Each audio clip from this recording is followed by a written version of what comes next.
اللہ تعالی ہم سب کو قرآن کریم سن کر سمجھ کر اس پر عمل کر کے آخرت سنوارنے کی توفیق عطا فرمائے۔ معزز سامعین، قاری صاحب نے 26ویں پارے میں سورہ حجرات کی جو تلاوت کی ہے، سورہ حجرات ایک امتی کو اپنے نبی علیہ الصلاۃ والسلام کے ساتھ ادب سکھاتی ہے۔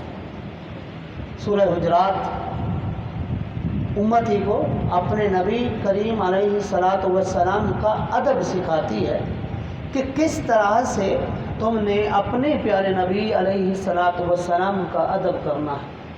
پہلی آیت، یا ایھا الذین آمنوا لا تقدموا، اے ایمان والو، لا تقدموا، نہ آگے بڑھو، بین یدی اللہ و رسولہ، اللہ اور اس کے رسول سے آگے مت بڑھو۔ یعنی جو اللہ اور اس کے رسول تمہیں حکم دیں اسی کو بجا لاؤ، اپنی طرف سے اپنے کام اپنی باتیں مت درمیان میں لے کے آیا کرو، جو اللہ اور اس کے رسول حکم دیں اس پر عمل کرو۔ آگے فرمایا واتقوا اللہ، اور اللہ سے ڈرتے رہو۔ اس چیز میں کہ کہیں آگے نہ بڑھ جاؤ، اس میں اللہ سے ڈرتے رہو۔ ان اللہ سمیع علیم، اللہ تعالی سننے والا بھی ہے اور جاننے والا بھی ہے۔ اللہ تعالی سننے والا ہے اور جاننے والا ہے۔ اگلی جو آیت ہے اس میں رب فرماتے ہیں یا ایھا الذین آمنوا، اے ایمان والو، لا ترفعوا اصواتکم فوق صوت النبی، لا ترفعوا، اپنی آوازوں کو بلند نہ کرو، لا ترفعوا اصواتکم، نہ بلند کرو، اصواتکم صوتن کی جمع ہے، صوت آواز کو کہتے ہیں، اصوات اس کی جمع یعنی اصوات آوازیں، کم منی تمہاری اپنی، لا ترفعوا اصواتکم، فوق منی اوپر، صوت النبی، صوت منی آواز، نبی منی نبی کی آواز، نبی کی آواز سے اپنی آوازوں کو بلند نہ کرو۔ ولا تجہروا لہ بالقول کجہر بعضکم لبعض، اور نہ ہی تم نبی مکرم صلی اللہ علیہ وآلہ وصحبہ وسلم کو اس طرح سے بلاؤ جس طرح سے تم آپس میں ایک دوسرے کو بلاتے ہو۔ مثال کے طور پر بیٹھے ہیں، آپ کو کسی سے کام ہے، وہ وہاں سے گزر رہا ہے، آپ نے یہاں سے آیا فلاں بات سننا، فرمایا نہیں، یہ امام الانبیاء ہے، یہ ہے امام الانبیاء ہے، یہ رسول مکرم ہے، یہ وہ نبی ہیں جن کے لیے ہم نے کائنات کو بنایا ہے، ان کا ایسا ادب کرو، ایسا ادب کرو کہ تمہاری آواز بھی ان کی آواز سے بلند نہ ہو۔ اگر کسی کی آواز بلند ہو جائے، اب سنیے گا،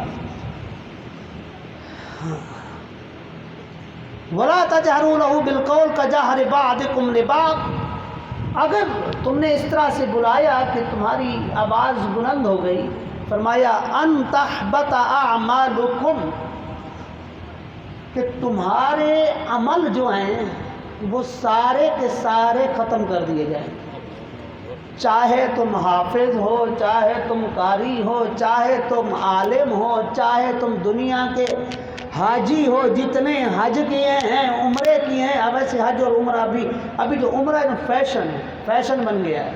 اللہ تعالیٰ معاف فرمائے، پتہ چلا گھر کے ساتھ والے گھر کے اندر بچے بلک بلک کر رو رہے ہیں، بچوں کو کھانا نہیں مل رہا، صاحب ہر سال عمرے پہ جا رہے ہیں۔ ہاں؟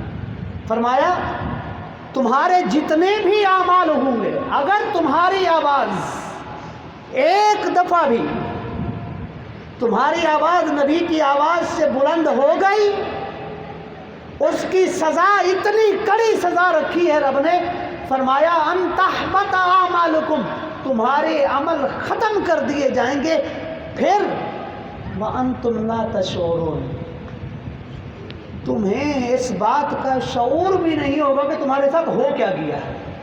تمہیں پتہ بھی نہیں چلے گا۔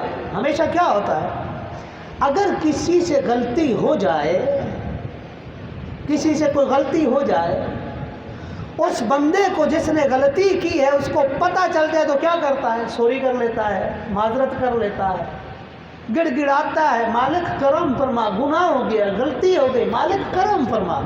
فرمایا نہیں نہیں، یہ میرا حبیب ہے، اگر اس کے سامنے تمہاری ایک دفعہ بھی آواز بلند ہو گئی تمہارے سارے اعمال ختم کر دوں گا، تمہیں شعور تک نہیں رہے گا، جب شعور نہیں رہے گا تمہیں پتہ ہی نہیں ہوگا تمہارے ساتھ ہو کیا گیا۔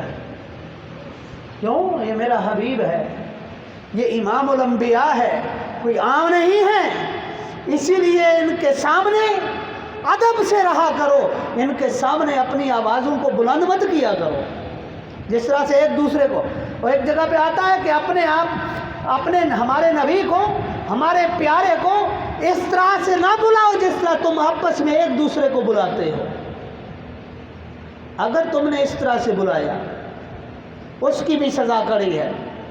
اسی لیے علماء کرام فرماتے ہیں، اور جو اللہ والے تھے وہ کبھی بھی نبی مکرم صلی اللہ علیہ وآلہ وسلم کا نام لے کر نہیں بلاتے تھے۔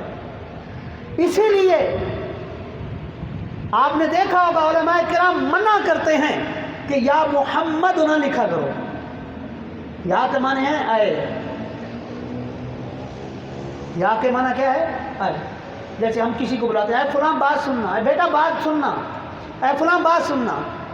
اگر آپ کسی کو بلانا چاہ رہے ہیں، مثال کے طور پر کسی احمد کو بلانا چاہ رہے ہیں تو عربی میں کیسے کہ یا احمد، اس طرح سے بلاتے ہیں، یا کہتے ہیں، یا معنی ہے عربی کے اندر۔ فرمایا اس طرح سے نہیں، علماء کرام منع کرتے ہیں کہ یا محمد نہ کہا کرو۔ کیوں؟ اس کا مطلب ہے تم نے ویسے بلایا ہے جیسے ایک دوسرے کو بلاتے ہو، نام لے کر بلاتے ہو۔ ایک دوسرے کو بلانا ہو تو کیا کرتے ہیں؟ اے فلاں بات سننا، اے فلاں بات سننا، اے زاہد بات سننا۔ فرمایا اس طرح سے نہیں، بلکہ کیا کرو؟ پھر رب نے سکھایا ہے، رب نے قرآن کے اندر سکھایا ہے، ادب سکھایا ہے۔ کیسا ادب سکھایا رب نے؟ وہ رب ہے، مالک خالق ہے، جیسا چاہے بلانا چاہے بلا سکتا ہے، جیسا بلائے کون ہے اس سے پوچھنے والا۔ یہ تو بندے کے لیے، کسی عبد کے لیے یہ بڑے عزت و احترام کی بات ہے کہ اس کا مالک اس کا نام لے کر بلائے۔ مگر حبیب کائنات صلی اللہ علیہ وآلہ وسلم جب رب نے دوسرے انبیاء کو بلانا چاہا، کبھی کہا یا آدم اسکن انت وزوجک الجنہ، اے آدم، نام لیا، اے آدم آپ اور آپ کی جو بیوی ہے حوا، چلو جنت میں رہو۔ یا نوح، نام لیا، یا ابراہیم، نام لیا۔ ہر جگہ پر دوسرے انبیاء، یا عیسیٰ، یا موسیٰ، ہر انبیاء کا نام لیا۔ مگر جب باری آئی اپنے حبیب کی، پورے قرآن کے اندر ایک دفعہ بھی اللہ تبارک و تعالیٰ نے اپنے حبیب کو یا محمد کہہ کر نہیں بلایا، پورے قرآن کے اندر۔ بلانا چاہے مالک ہے، خالق ہے، کون پوچھنے والا اس سے؟ مگر وہ تمہیں اور ہمیں ادب سکھا رہا ہے۔ فرمایا جب بلانا ہو تو میرے حبیب کو اس کے القابات سے بلایا کرو۔ یا اللہ کیسے بلائیں؟ فرمایا یا ایھا النبی، اے نبوت کا تاج سجائے ہوئے نبی، یا ایھا الرسول، اے پیارے رسول، اے رسالت پر فائز رسول۔ اور اگر زیادہ ادب سکھانا چاہا تو فرمایا میرا حبیب جیسے جیسے کرتا جائے تم ویسے ویسے بلاتا جاؤ۔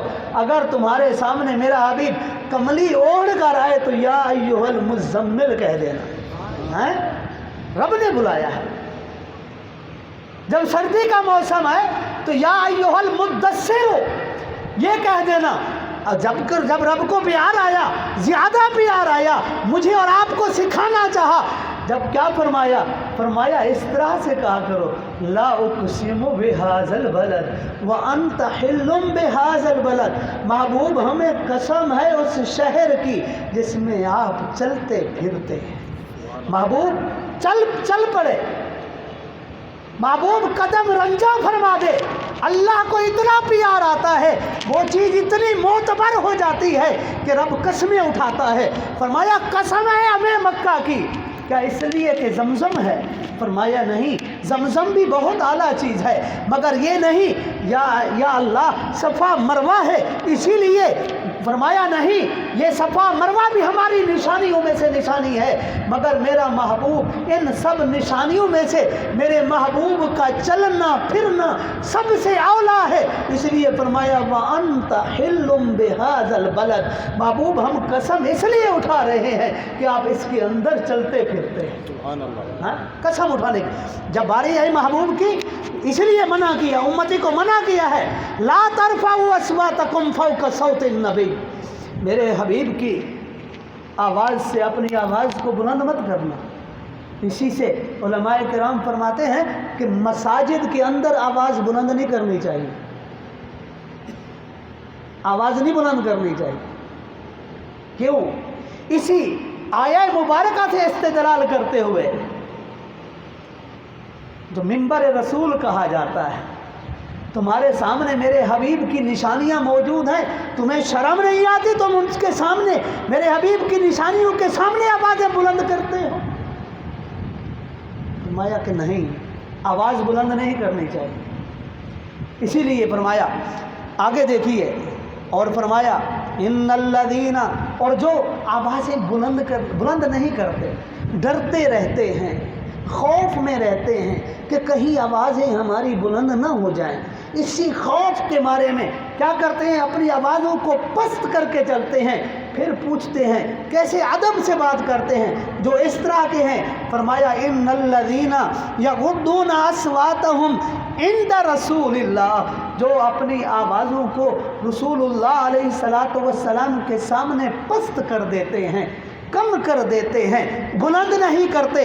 فرمایا اولئک الذین امتحن اللہ قلوبہم للتقوی، پھر اللہ، یہ وہی لوگ ہیں جن کے دلوں کو اللہ تعالیٰ نے تقوی کے لیے چن لیا ہے۔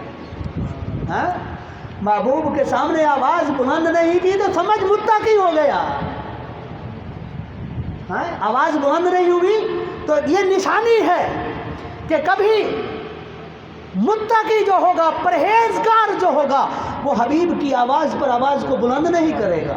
آگے فرمایا جو کرتے ہیں تقوی کے لیے چن لیا، فرمایا لہم مغفرۃ واجر عظیم، فرمایا انہی کے لیے مغفرت بھی ہے کہ رب کے پاس ان کے لیے اجر عظیم بھی ہے۔ معزز سامعین، اللہ تعالیٰ نے رسول اللہ علیہ السلام کا جو ادب سکھایا ہے، اس ادب کو ہر وقت ملحوظ خاطر رکھنا چاہیے، مگر ہے افسوس، ہے افسوس، 2 دن پہلے کی بات ہے، یورپی یونین نے کیا کام کیا ہے؟